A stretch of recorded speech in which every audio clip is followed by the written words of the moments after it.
Bienvenidos a Fuera de Plano, un podcast de historias con historia.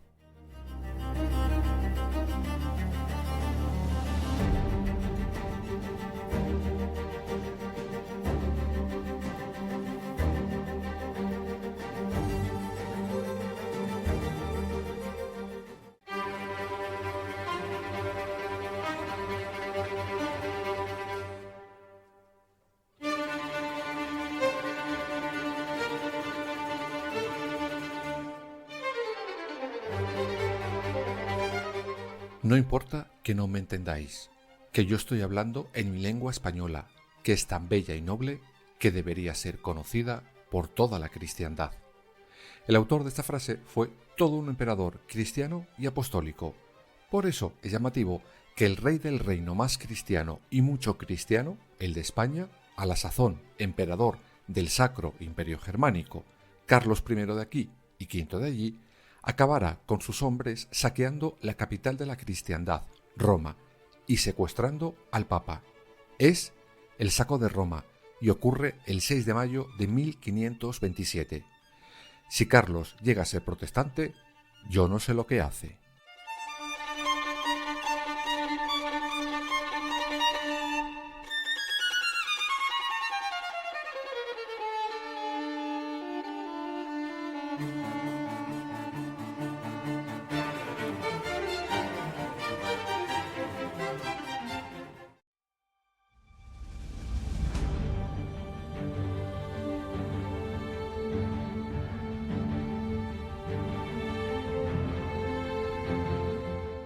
Este llamado saco o saqueo de Roma está inexorablemente ligado a la obsesión de Carlos por ser emperador.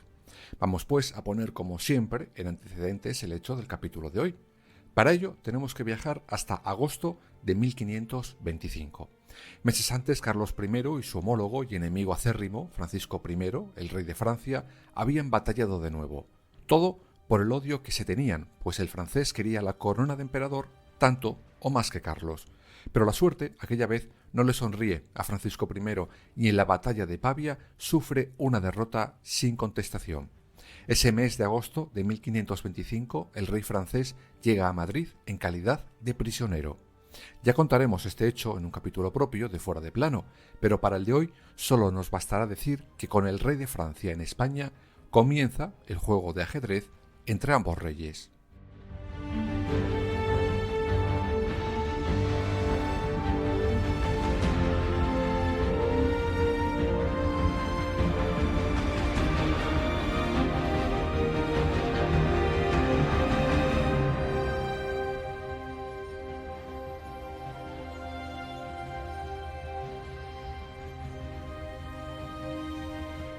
Finalmente, en enero de 1526, ambos firmarán el Tratado de Madrid. Ya contaremos qué decía, pero fue un acuerdo en el que evidentemente el rey francés salió perdiendo, y de qué manera. Para salir de su cautiverio, que ya veremos en su momento que de prisión quizás no tuvo tanto, tuvo que dejar una prenda en España para que el rey Carlos I se fiara de su buena voluntad. Esa prenda fueron dos de sus hijos. Aquí les deja, sí, tal cual. Recordemos que en aquellos años, en las monarquías, los hijos eran monedas de cambio para absolutamente cualquier cosa, así que tan raro no era. El caso es que Francisco I es liberado y, oye, fue poner un pie fuera de aquí y de lo firmado le entró una amnesia terrible.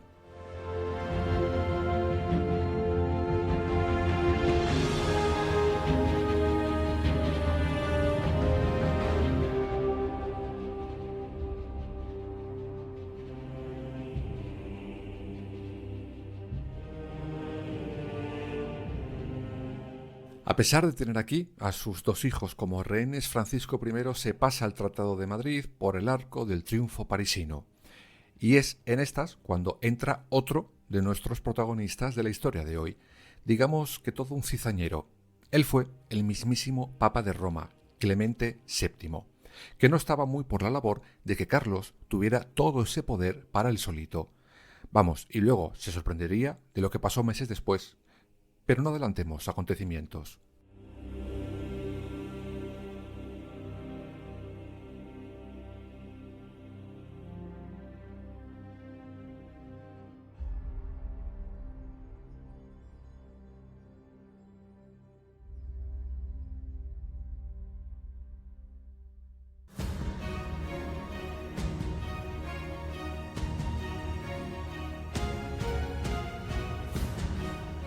Como os decía, el Papa no quería ni en broma que Carlos I se ciñera la corona de emperador, por eso decide apoyar, más o menos en secreto, a Francisco I de Francia.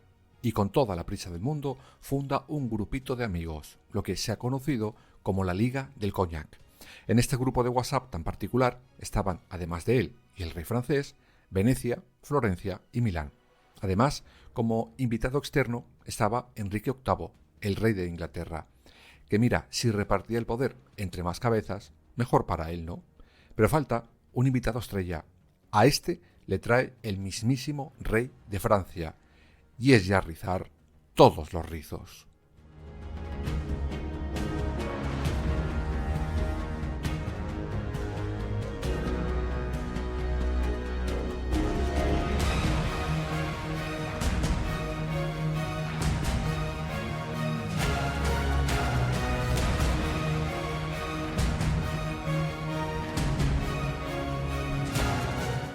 Por aquellos entonces, Francisco I empieza a entablar ciertas relaciones con el sultán Solimán de Turquía y le dice al Papa: «Oye, Papa, ¿qué te parece si este, que también está guerreando todo el día con Carlos, le metemos en el grupo? Y ale, otro más». Así que se da la extraordinaria paradoja que el líder de la Iglesia, el Papa de Roma, va de la manita con un sultán para enfrentarse a un rey católico. No me digáis que no es maravilloso los compañeros de cama que hace el poder.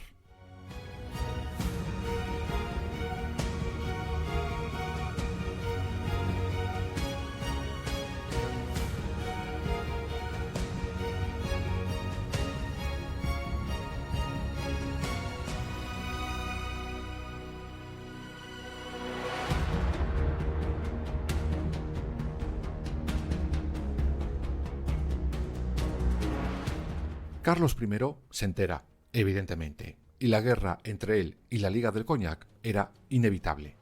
24.000 soldados por parte de los de la Liga, por parte del rey de España, 14.000 infantes, otros 10.000 de tercios, 5.000 suizos y 6.000 soldados de Italia. Al frente de todo este entramado, Carlos I coloca a Carlos de Borbón. Muchos se quedan en Milán, mientras que el resto van bajando lentamente por el país. Mientras, el rey español le manda mensajes sin parar al Papa para que ceje en su empeño y abandone la Liga del Cognac. Pero Clemente VII le hace pedorreta tras pedorreta.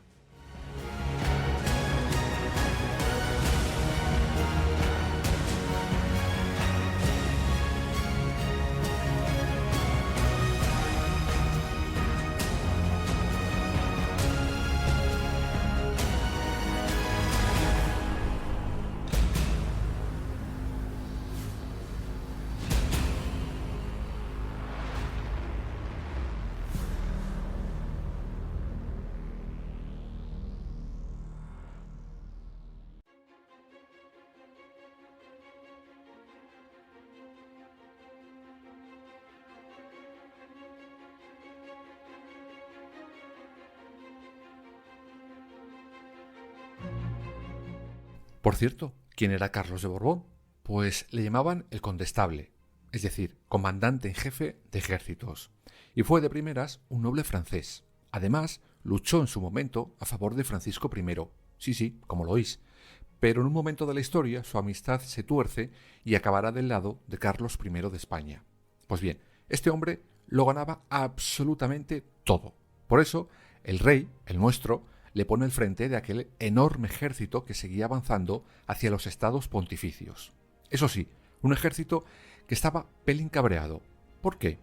Pues porque guerreaban mucho, pero no les pagaban un duro. Y empiezan a molestarse un poquito. ¡Qué finolis!, ¿no? Trabajas, no te pagan y encima te enfadas. Habráse visto.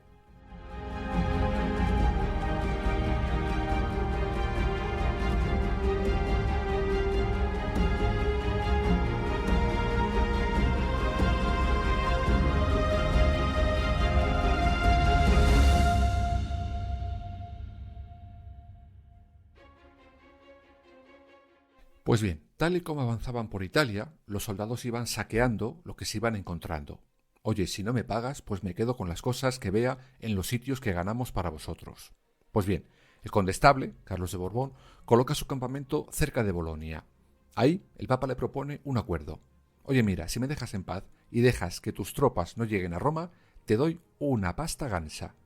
Pero el líder del ejército patrio le dice que nanay, que se deje de ligas y de coñac y que se ponga del lado del futuro emperador. Mientras su ejército ya no aguanta más y a algunos se les empieza a ir la olla. Ya tenemos la semilla del saco de Roma.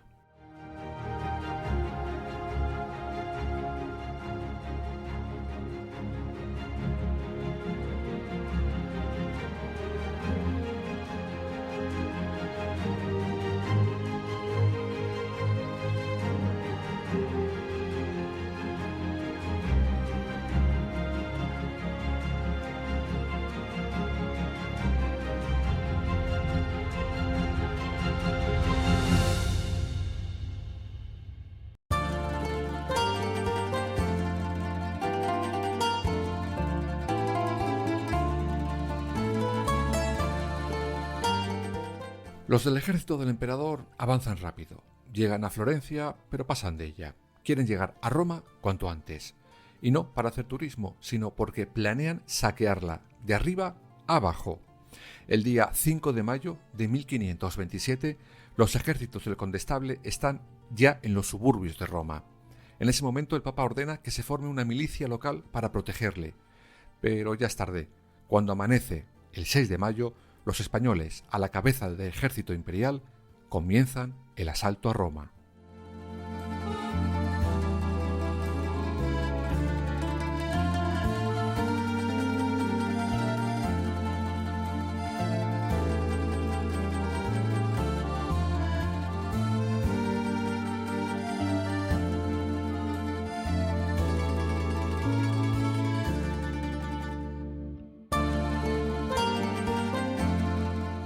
El Papa tenía dos armas que él creía buenas para evitar mayores peligros.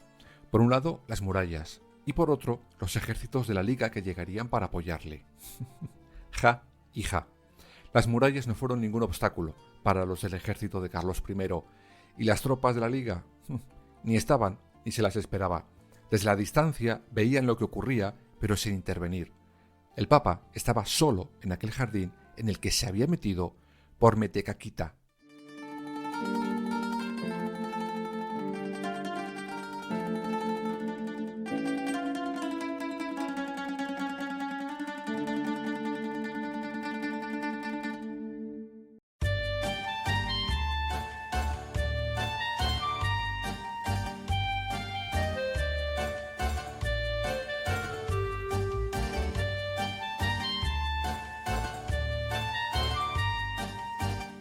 Y comenzaron la escalada por aquellas murallas. Eso sí, el ejército del rey español sufre una terrible baja, la de su líder, la de Carlos de Borbón.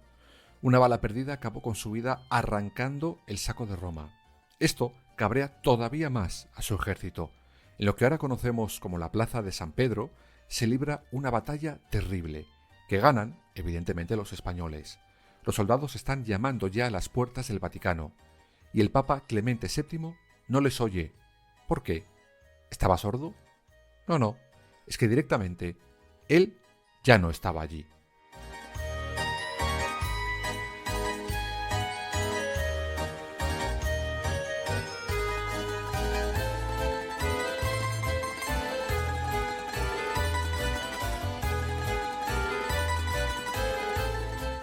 El Papa había huido por un corredor de las murallas junto con otros 14 cardenales hacia el vecino castillo de Sant'Angelo. Fue disfrazado con un manto de obispo para evitar que su vestimenta blanca le delatara. Los españoles se enteran y rodean la fortaleza, pero no hacen más. La ciudad está ya tomada y comienza el brutal y salvaje pillaje.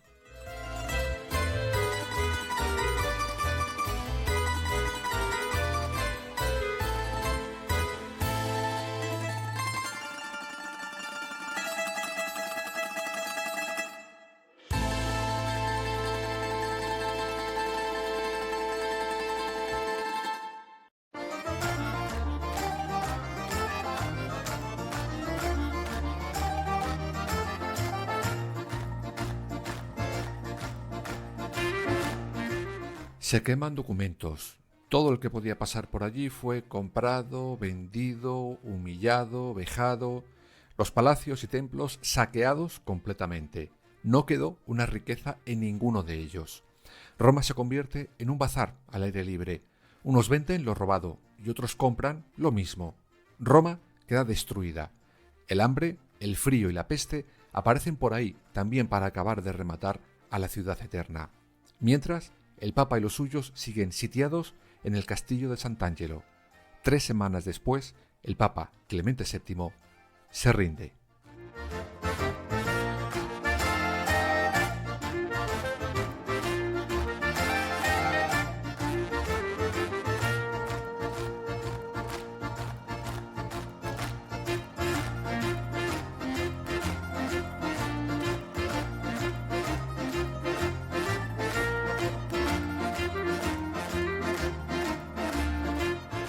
Los consejeros del futuro emperador le obligan a firmar al Papa un acuerdo. En él cederá varios territorios y le harán pagar 400.000 ducados como pago para el ejército que había saqueado Roma. De primeras da 70.000, pero no tiene más. En ese momento se ve obligado a fundir el tesoro vaticano para seguir pagando. Además, se compromete a no excomulgar a ninguno de los que habían intervenido en el saco de Roma. Pero ahí no acaba todo.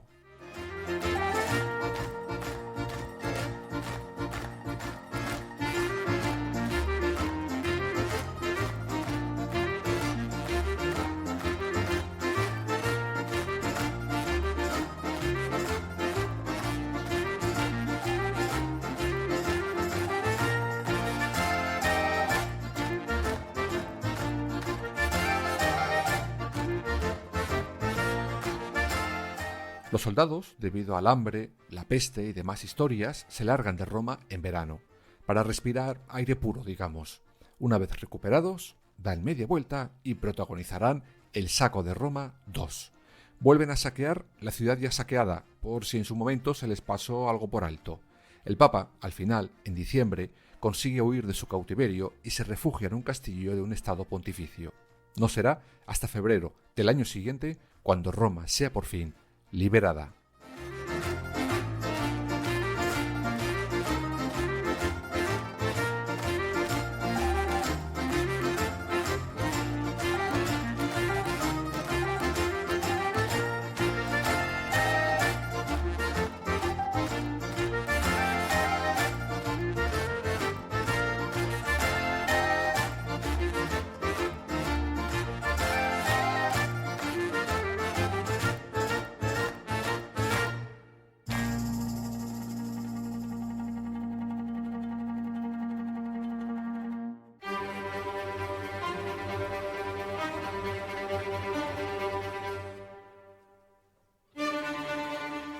Durante todo ese tiempo, Carlos I callaba, estaba mudito.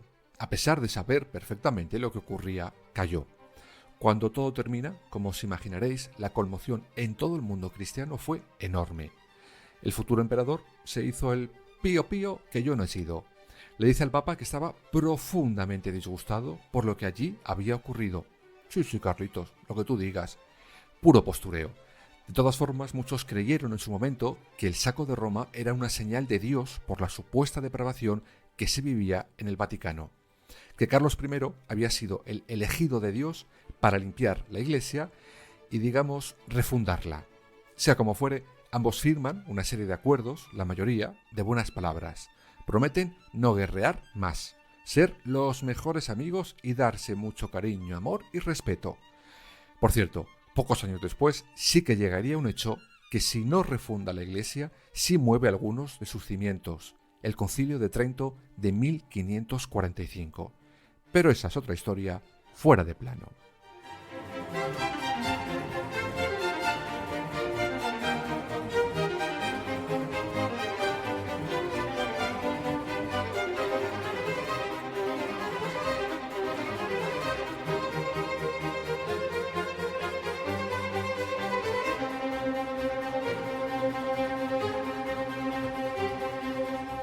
A pesar de las buenas palabras del rey Carlos I de aquí, V de allí y del Papa, los herederos de ambos seguirán teniendo grandes enfrentamientos.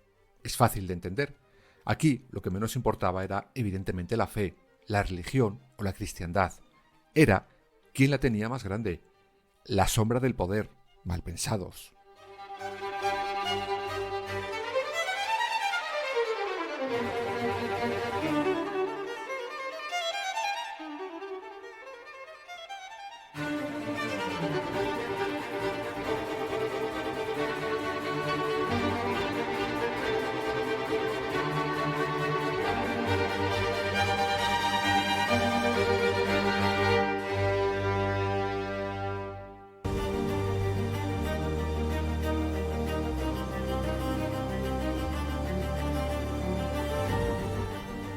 Fuera de plano. Suscríbete en las principales plataformas y síguenos en nuestras redes sociales, Instagram, Twitter y Facebook.